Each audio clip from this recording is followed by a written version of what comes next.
Gracias por estar del otro lado. Cualquier cosa que quieran intervenir pueden levantar la manito, si no, utilizamos los chats y también tenemos habilitados los foros. La idea de esta primera videoconferencia es que podamos cerrar el capítulo 1 del material, porque hasta acá todo lo que vimos fue el capítulo 1 del material. Fundamentalmente, la distinción entre razonamientos deductivos y no deductivos. ¿Me escuchan bien, no? Sí. Sí. Bien, ¿me están escuchando? Sí, sí. Sí. Perfecto. Entonces, lo que vamos a ver hoy son un subtipo de los razonamientos no deductivos, que son las falacias no formales. Ahora, vos te preguntarás, ¿qué es una falacia? Y en esa imagen vemos una representación de lo que sería una falacia. Sería una representación engañosa, una falacia en el lenguaje cotidiano. Pero para la lógica tiene un significado muy preciso, que es el siguiente. Las falacias son razonamientos incorrectos, pero psicológicamente persuasivos. Es una especie de un razonamiento engañoso, una falacia.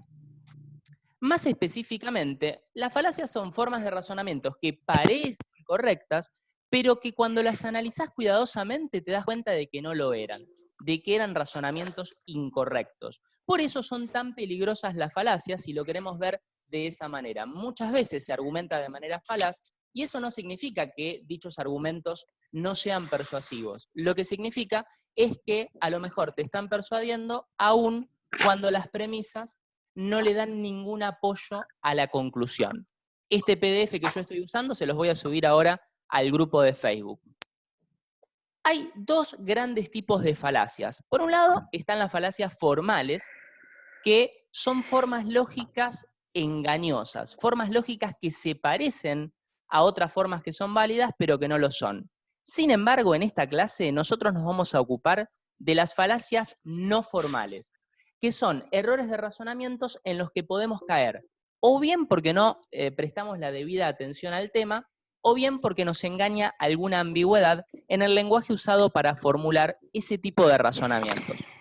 Entonces, nosotros en esta clase, y es lo que ustedes tienen al final del capítulo 1, nos vamos a concentrar en las falacias no formales, que a su vez se subdividen en dos tipos. Están, por un lado, las falacias de atinencia, y por otro lado, las falacias de ambigüedad. Comenzando por las primeras, por las falacias de atinencia, son razonamientos desviados. ¿Qué quiere decir esto? Que la conclusión no tiene atinencia con respecto a las premisas. Te lo digo de otra manera. Las premisas no brindan una información relevante para la conclusión. Lo único que hay entre premisas y conclusión es una engañosa conexión psicológica o emocional. Pero no hay implicación lógica, que si ustedes se acuerdan, era la relación lógica que se daba en los razonamientos deductivos. Entonces, comenzando por las falacias de atinencia, vamos a ver algunas que son las más representativas. La primera que quería compartir con ustedes era la que se llama ad baculum, porque en latín baculum significa bastón. El ad baculum es una apelación a la fuerza. Se apela a la amenaza de fuerza para promover la aceptación de una conclusión o bien para generar una conducta. ¿Viste cuando te amenazan y te dicen, si vos no haces esto, te va a pasar tal cosa? Bueno, ahí se está apelando a una falacia ad baculum. ¿Vos viste la película Relatos Salvajes? Ahí, en esa película, hay una escena en la cual se emplea el argumento ad baculum o la apelación a la fuerza. Al personaje representado por Darín, que era el ingeniero Bombita, le llevan el auto, la grúa del gobierno de la ciudad le lleva el auto porque el cordón estaba despintado. Mejor dicho, porque supuestamente estaba mal estacionado. Entonces, el personaje representado por Darín se va a quejar al gobierno de la ciudad alegando que el cordón estaba despintado y que por lo tanto no sabía que ahí no se podía. Ante lo cual el empleado le responde con un ad baculum y le dice, mire señor, si usted quiere retirar el auto, tiene que pagar. Ahí, eso que está en rojo, es el argumento ad baculum. Mire, pague primero y reclame después. Si usted quiere retirar el auto, tiene que pagar. ¿Se dan cuenta? Se apela a la amenaza de fuerza para promover una conducta, en este caso que el sujeto pague. Hay un segundo subtipo de falacias de atinencia. Bueno, acá está el final de esa escena. Si ustedes quieren ver la película, si es que no la han visto ya, van a ver lo que pasa, termina de una manera bastante humorística esa escena. Pero pasemos al segundo subtipo de las falacias de atinencia, las que se llaman ad hominem. El ad hominem es la falacia contra la persona.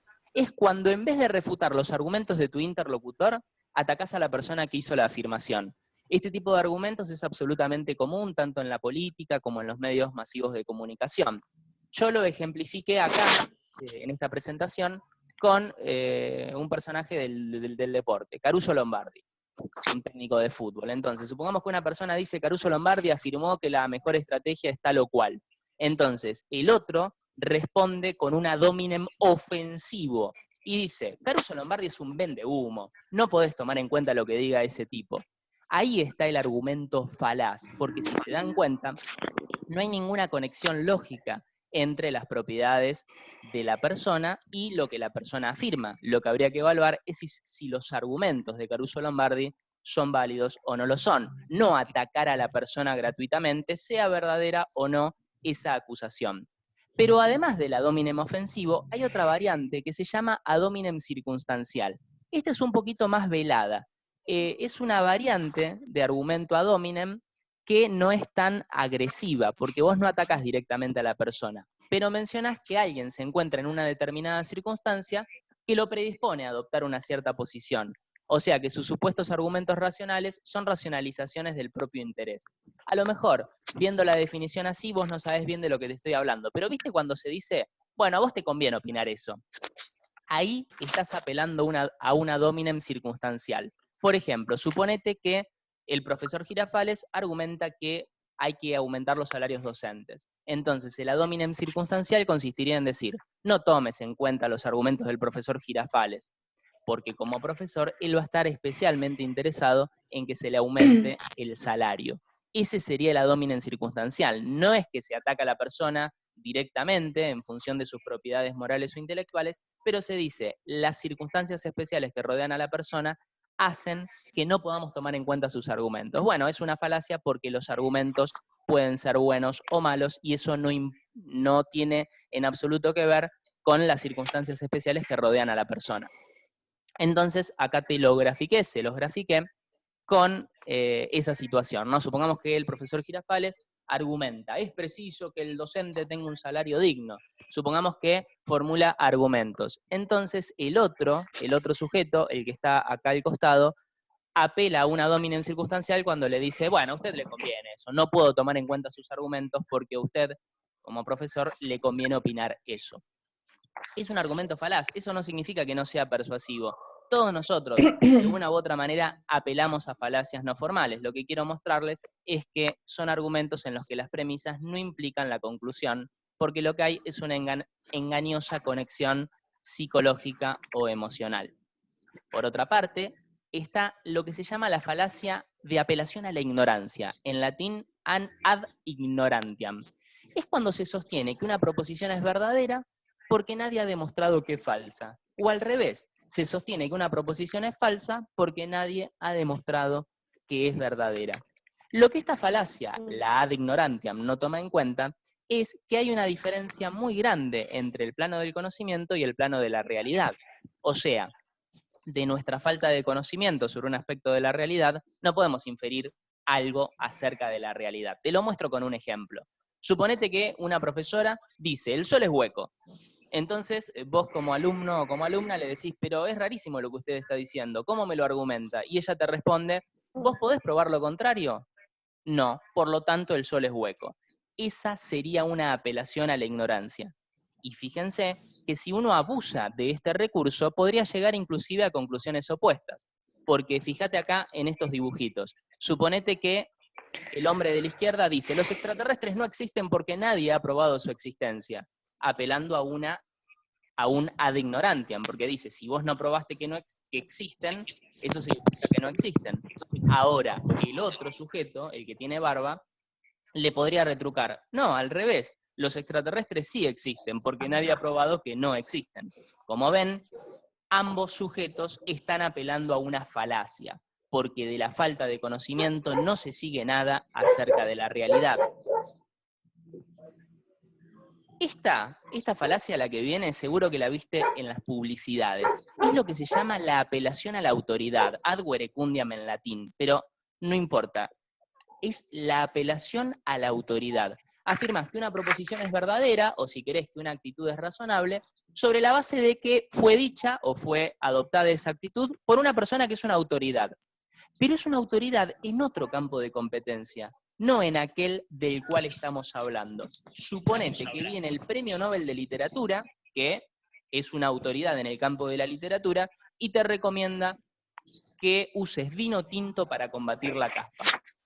Esta sería una parodia de lo que es la falacia de apelación a la autoridad. Por más que esta persona sea una autoridad en su campo de competencia, en la literatura, no por eso necesariamente va a saber sobre otras áreas del conocimiento. Sin embargo, esta falacia convence y mucho, porque todo el tiempo en las publicidades vemos, por ejemplo, que se apela a una figura famosa como George Clooney o como Messi para influenciarte y que vos consumas un determinado producto. La que viene también es absolutamente famosa y todo el tiempo la ves, tanto en las publicidades como en los medios de comunicación. Lo que se llama el ad populum, el argumento dirigido al pueblo. Este es un argumento que intenta ganar el asentimiento popular para una conclusión, despertando las pasiones y el entusiasmo de la multitud. Esto ocurre en el caso ideal, que se despiertan las pasiones de la multitud. ¿Alcanzaría con decir cómo esto lo hace la mayoría? Está bien. Si uno quisiera ver la estructura de este argumento, diría algo así como lo siguiente. Como la mayoría cree que P, siendo P una proposición cualquiera, por lo tanto P es verdadera. He aquí el carácter falaz del argumento. Es falaz porque el hecho de que la mayoría haga algo no significa que ese algo sea razonable. El hecho de que 8 de cada 10 gatos prefieran Whiskas no implica que Whiskas sea la mejor marca de alimentos, y el hecho de que todo el mundo en algún momento de la historia supusiera que la Tierra es plana, no implica que la Tierra efectivamente es plana. Cuando alguien decía que la Tierra era redonda, lo trataban de loco, apelando a un argumento ad populum. Todo el mundo sabe que la Tierra es plana, le decían al que argumentaba lo contrario, por lo tanto, no podés sostener que la Tierra es redonda. El carácter falaz del argumento queda más que claro en este caso. Y para terminar con las falacias de atinencia, y por una cuestión de limitación temporal, con esta primera videoconferencia, después vamos a ver las otras falacias, las de ambigüedad, en un video posterior. Vamos a ver una falacia que también es todo el tiempo aplicada, que es la causa falsa. En latín tiene un nombre bastante difícil de recordar, post hoc ergo propter hoc, que significa después de esto, por lo tanto, a consecuencia de esto. Es la inferencia de que un acontecimiento es la causa del otro simplemente sobre la base de que el primero es anterior al segundo. Suponte que vos decís, todos los días salgo a caminar a las 7 de la tarde, por supuesto no ahora que estamos en cuarentena obligatoria, pero en circunstancias normales, suponte que tú sales a caminar a las 7 de la tarde y entonces suena la campana de la iglesia. Entonces, vos apelarías a la falacia de la causa falsa si dijeras, el hecho de que yo salga a caminar es la causa de que suene la campana. Claro, en ese ejemplo parece ridículo, pero muchas veces se ha apelado a este tipo de falacias tanto en la vida cotidiana como a veces en la ciencia también. Sería como decir, como el gallo siempre canta antes de que salga el sol, por lo tanto el canto del gallo provoca la salida del sol. Una falacia de causa falsa o post hoc ergo propter hoc, después de esto, por lo tanto, a consecuencia de esto. Es la que todos nosotros aplicamos cuando apelamos a una cábala. Por ejemplo, siempre que me pongo la remera verde, apruebo el examen. Así que la próxima vez que vaya a rendir un examen, me voy a poner la remera verde. Se los quería ejemplificar también con un titular de un diario español, que titula, Podemos pierde impulso tras la exposición de sus líderes y planes. Podemos es un partido político, y entonces lo que este titular supone, apelando a una falacia de la causa falsa, es que el impulso que perdió el partido se debe a la exposición de sus líderes y de sus planes. Como te decía, en un video posterior vamos a ocuparnos de las otras falacias no formales, que son las de ambigüedad. Seguimos conectados a partir de los foros. Esta fue una primera experiencia, creo que un tanto accidentada. No sé todavía si me están pudiendo escuchar o no. Algunos me contestaron que sí, otros que no. pero es la primera experiencia de videoconferencia, trataremos de afinarlo en los próximos encuentros. Si no, seguiremos con los videos grabados. Las invito ahora a que hagan consultas a partir tanto del grupo de Facebook como del foro que tenemos. Estamos terminando la unidad 1, que nos llevó más tiempo del que nos hubiera llevado en los encuentros presenciales, pero creo que valió la pena detenernos en los distintos tipos de razonamientos. A continuación, entonces, les voy a subir un ejercicio sobre esto que acabamos de ver de una manera un tanto rápida por la limitación temporal que nos impone la videoconferencia. Así que seguimos en contacto a través del grupo de Facebook.